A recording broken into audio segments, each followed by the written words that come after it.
Everyone, this is Ruth Theresa with One Inspiring Woman. And sorry, my voice just caught me there. I am here and we are talking about the winter solstice and the Grand Conjunction.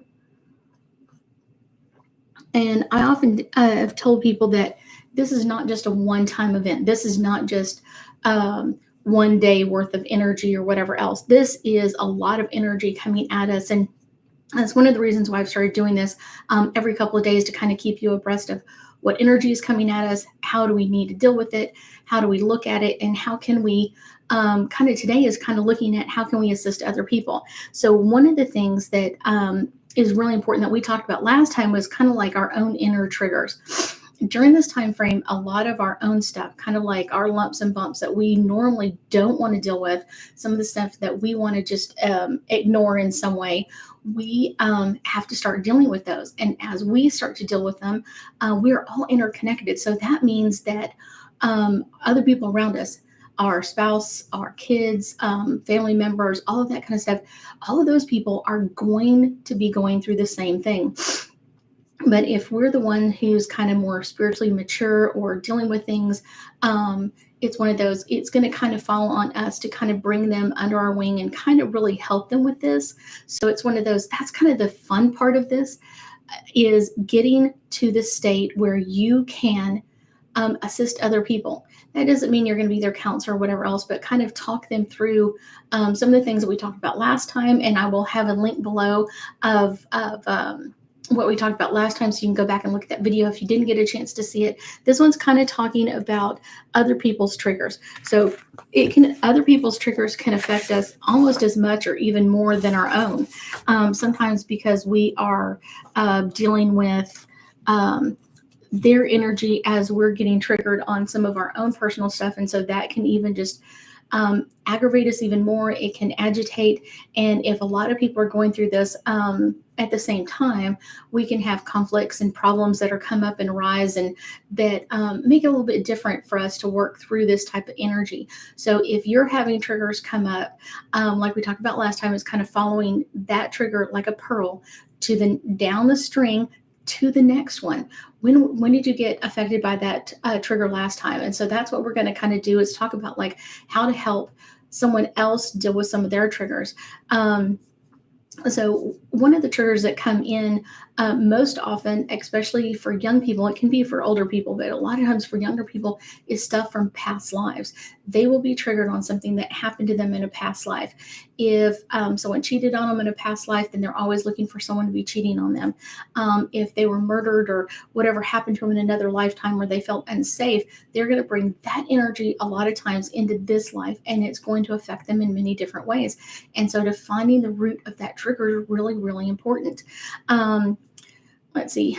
And sometimes their triggers come out of left field for us because it's not a trigger for us. So it's kind of like if you're driving down the road and you see a store that you're like, wow, I really love that store. And the person who's with you goes, I don't care about it. Kind of that seeing that store is kind of your trigger. Like, wow, I'm triggered. I'm like, I love this store. I think it's great. I love to look at all the items that are there. I love to go shopping here, whatever it is. And the other person may go, not interested. And that means it's not a trigger for them. But then on the other hand is this comes up where they could be, oh my gosh, this is really a trigger for me. And you're kind of like, it's not a big trigger for me. So that's kind of the important part to keep in mind as we work through this, is even if it's not a trigger for you, it can be a trigger for someone else. And that's an important part to understand of what's coming through with this energy. Also, sometimes there's yearly triggers. So sometimes this comes in, and I will say this affects people during the holidays more than almost any other time of the year. It's one of those, if someone passed close to the holidays, that could bring that up, or someone passed shortly before the holidays and just missing them the first time. And then every year we get triggered over and over and over again with that same trigger. For other people, it could be different holidays. It could be different events. Sometimes people feel like they're all alone. I had a client the other day that was talking about being triggered by spending Christmas alone. And I thought it was really interesting because she has 6 kids, and all 6 kids are under the age of 20, and they all live at home. And I was just like, so how are you going to be alone? But for her, it was the trigger of her parents had passed when she was younger, and then spending that first Christmas without both of them in a calendar year was really, really hard for her. And so that's where her mindset came in, and it wasn't necessarily a mindset of what's what's really happening right now. It was more the mindset of what happened, and just seeing that trigger over and over and over again. And so that can happen to all of us in different ways and in different events. It's one of those. So that's kind of something that's coming towards us. It's something to keep in mind or keep aware of. Let's see. As of early this morning, Mercury moved into the sign of Sagittarius, and that's going to bring or amplify more mental blocks for us. And that's kind of the better way to say that is it's a trigger. So mental blocks coming up are kind of like a trigger, because a lot of times when we hit that trigger, it's one of those, it's almost like a reset. We go back to the start button for that time frame. We go back to that pearl, that very beginning, and we're stuck in that energy. Yet it's important to know that we can move through this, because the other thing that happened early this morning, or about 8 o'clock or so this morning, is our moon and our sun are both in the sign of Virgo. And Virgo comes in and in the sign of the sun when it is really amplifying like our own personal growth. Like, what do we want to grow into? And so if you're coming into this energy of today of, I'm going to move through this, or I'm going to work through this, that's a really great thing for us to know. It's about personal growth. And so it's kind of like the sun is amplifying our energy to bring ourselves to a new healed state. And that's really, really cool. And then the moon kind of comes in, and the moon energy that comes in Sagittarius is more like, it can be generous. It can be add a great sense of humor, so it can lighten the mood a little bit, but it could also bring in very impatient energy. Like, I'm ready for you to be healed. I'm ready for you to move forward again. And sometimes that can be a little pushy. When we're helping someone else, we need to assist them to move forward at their own pace. I often tell my clients, even if you're not running the race, it's one of those, as long as you're walking, as long as you're crawling, as long as you're moving forward in some fashion, things will get easier. It's when you just stop on the side of the road and go, I'm not doing this anymore. That's when we get to that really bad healed state where we're just not moving forward at all. And a lot of times we get ourselves stuck there. That's not a good thing. And when you're helping someone else, you want to make sure that you don't leave them stuck there. So you want to make sure that they feel like they can move forward, that they are enjoying their life, that they can work through this as well. It's not super, super hard. Some of these triggers can be bigger than others. So that's something to be aware of. And if necessary, you need to maybe find out some alternative health solutions for that. So it's one of those, taking time to find out where the beginning of this trigger happened. And so if I were working with a client and they came in with a trigger, I would not only talk about like what happened this time and kind of what were their feelings. And then it's kind of like, when did you feel those feelings again? Or what triggered this trigger event? What was it? Sometimes it can be a smell or fragrance. Sometimes it can be a time of year, like I said. Sometimes it can be someone said something. A group of words can trigger us to feel a certain way. Sometimes if someone has been raped or molested, touching them in a certain way, or touching them with a certain kind of attitude in your energy, can affect them and trigger this event. So it's one of those, it's important to keep that in mind and keep that understanding of their triggers are their triggers, and kind of just working through, just like we were talking about, finding that next pearl. So finding that trigger and then moving down the string to get to the next incident, and then just kind of keep working backwards until you figure out where it came from, or what happened, or what made them feel this way, and talking through them really, really slowly. Sometimes I'll give people assignments to write letters to the person that triggered them, and kind of just let all that feelings out. Like, when you said this, it hurt my feelings. When you said this, it made me feel this, whatever it is. And sometimes those feelings can be helping you kind of stay on track with figuring out where that trigger came in from. And sometimes when they're working on that letter, they'll be like, you know what, this event with my husband or spouse or whatever it is triggering or making me think of another incident. And so then we'll start talking about that. And so that's kind of like that next pearl. And then where did that incident, where did that come from? And kind of keep moving down the line. You'll meet each moving down each pearl until you get to the next event. Keep working backwards until you get to the original or the root of the trigger, so you can start working on that and making them feel empowered, making them feel that they are powerful and strong are really cool, to make them be able to work through this. Because usually what happens is when we're in a trigger situation, we don't feel like we have power. We don't feel like we have any confidence. And it could be true. If you were molested as a child, you probably didn't have the energy or words or strength to be able to fight off somebody. And so it's one of those, that's something important to honor that energy. And once you get to the root of it, it kind of takes everything else out, and that trigger will never trigger them again. It's kind of like, I'm done, I'm finished, I'm finito, it's over with. And that's a great state of being to be in. So it's one of those, make sure that you're working all the way backwards. And it can take time. I know it make it sound like it doesn't take that much time. It really does. It can take anywhere from a few hours to a few days or a few weeks or a few months.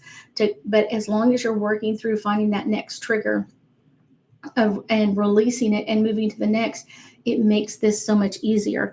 One of the things that I think is really important is to kind of keep track of like when the incident happened.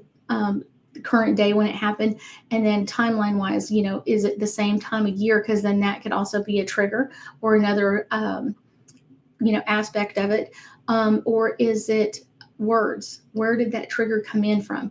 Was it a word? Was it a touch? Was it a feeling? Whatever it is, make sure you kind of keep track of that too, because it can also kind of expand out into different areas to make that person feel like they are vulnerable or they are not confident or strong enough to deal with some of this energy. So it's one of those that kind of makes it a little bit easier to work backwards into it.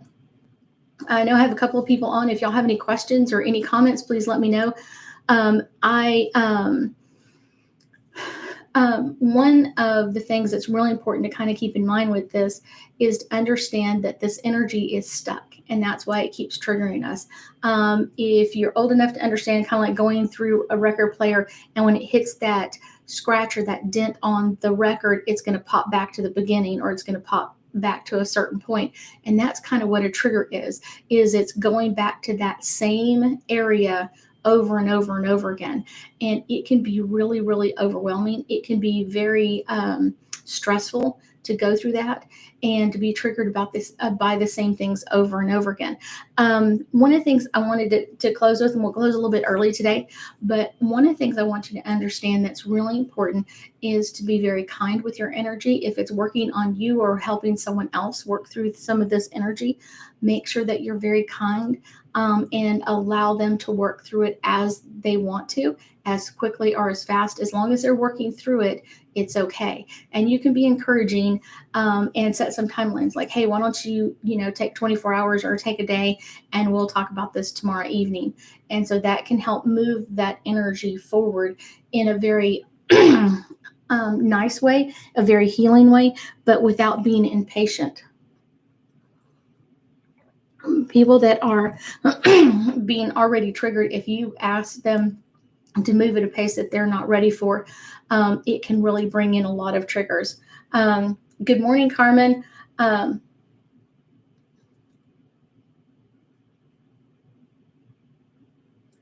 that's interesting that you weren't able to get on. And I know that, Carmen, that you were talking about like kind of working through the triggers. And this is something that could help you kind of like, if you go back and watch the beginning of it,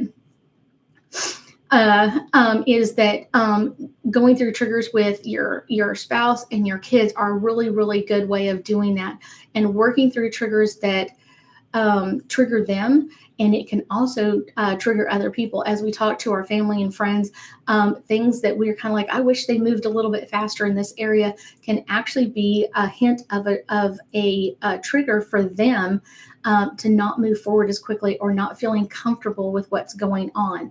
So I want you to understand, like, it's not a speed race. This is a race for life. This is kind of like, let's get this out. And I will tell you that once you kind of start working on your own triggers, you will have lots of these come up. There we go. A lot of these come up. We'll have a lot of triggers come forward and move in that energy. But that's the best part, is that the kind of the Grand Conjunction and all the energy of December 2020 is coming forward to help us work through a lot of these triggers. As long as you're working through, you're going to be okay on the other side. The winter solstice and the Grand Conjunction coming in to kind of just really amplify this cleaning effect that we're already going through. But Carmen, if you have any questions, please post them. I'd be happy to help. It's one of those, let me see. Like I said, a lot of the energy of the planet that's coming forward is meant to help us at this time. That's one of the reasons why I picked this day of doing it December 5th, is because one of the things is we've got not only our moon in Sagittarius, but we also have our, not Sagittarius, I'm sorry. We have Mercury in Sagittarius and both our moon and our sun in Virgo, which kind of helps push us a little bit, but without getting caught up in everything else.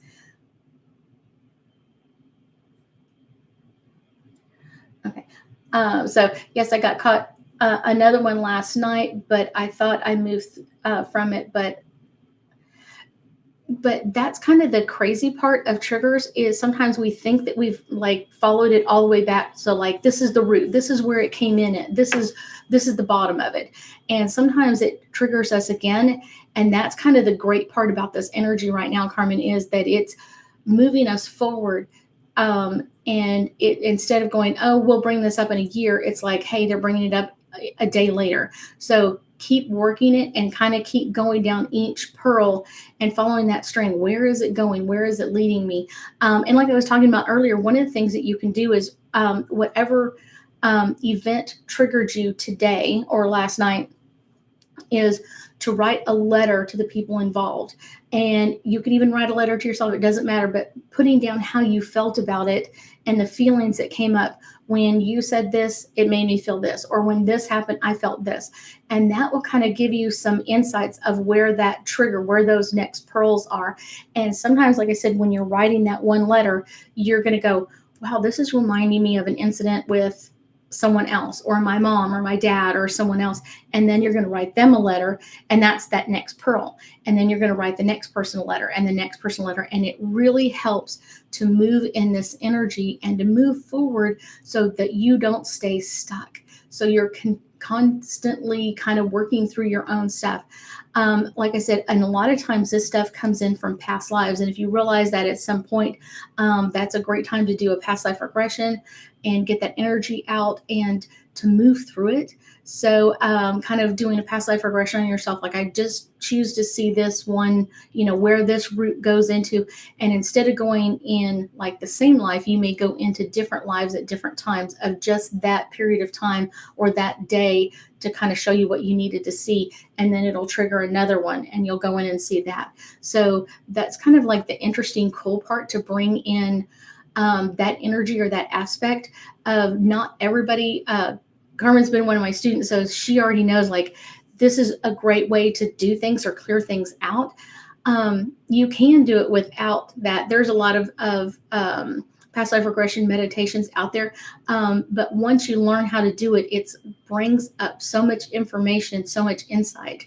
And make sure that when you're coming out of that meditation that you are jotting down like your thoughts, your feelings, your ideas. And that's a really cool way to start really understanding what's going on with you so you can bring that forward. When I've done past life regressions on myself, when I'm clearing out triggers for myself, it's really interesting to kind of the time frame of that. So I kind of know like, okay, that happened before this or before this, and kind of where did I get stuck at? When did I get stuck? And kind of following that trait all the way back in time is kind of really just an interesting aspect to be able to bring that kind of healing to what you're already doing. That's really cool. So that's one of the best ways to put it, is kind of like, I really want to know where this is coming from. I really want to know what healed state am I moving into. And you may find when you're working on one trigger, you'll find another trigger. A lot of times they'll kind of spin off another trigger somewhere else that you go, okay, I'm going to deal with this one first and I'll deal with this one next. And because they usually kind of run similar live sometimes, and they'll kind of re-trigger each other, but you can do them individually or together. To me, I think it's just the size of the trigger. If it's a really big trigger, I'm going to work on that by myself, by itself, just not anything else. Just let me keep doing that one. And then if it comes in that's triggering me in many different areas, or they're very similar, I may do it together for a while until they separate out or venture on their own, and then follow one before the other. Triggers are something that we deal with all the time. Triggers are something that everybody has. Like I said, even as children, we can bring in triggers from past lives. So it doesn't matter how old you are or what you're dealing with, any of that stuff doesn't matter. What matters is that you're working on it and moving it forward. If you have any other questions, Carmen, if not, I'm going to let y'all go for today. Make sure that you are writing letters about your triggers and working on that. And then one of the things that I think is really important when we start working on some triggers to kind of understand is, I want you to write, as you kind of work through these triggers, when you start working through this, write your own kind of like introduction. If you were going to be introduced for getting rid of this trigger, what are the things or the lessons that you've learned with that? You could start with, hi, my name is Carmen. I'm really, whatever it is, kind of like, I'm really great at removing triggers. I'm really great at understanding the energy behind it. And then what are the lessons? Kind of what you're going to talk about then is kind of like, what are the lessons that you brought in? What are the lessons that you learned during this process? And a lot of times there are a lot of affirmation statements that we could say about ourselves, but think of it as like an introduction to you giving a speech about it. If you were going to have to give a TED Talk or a speech about what you learned removing this trigger, I guarantee you could probably talk for several days straight. It's one of those, we learn so much about ourselves, how we deal with things, how we do things. How we deal with life is the crazy best part of it. Okay. So I'm going to leave y'all for today. I am going to be live Tuesday night at 7, or not 7, 9 o'clock. So Tuesday night, which is Tuesday, December 8th, I will be live at 9 p.m. and we'll be talking about that again. And then I will be live again on the 10th of December, talking about it some more and kind of getting us ready for the solar eclipse that happens on the 15th, getting us ready to remove some other energy or following some other energies. So make sure that you turn in. All of this will be live on YouTube, and then I will post the video afterwards so that you can relook at it or relearn from that. I thank y'all so much for joining me, and I hope you have an amazing day.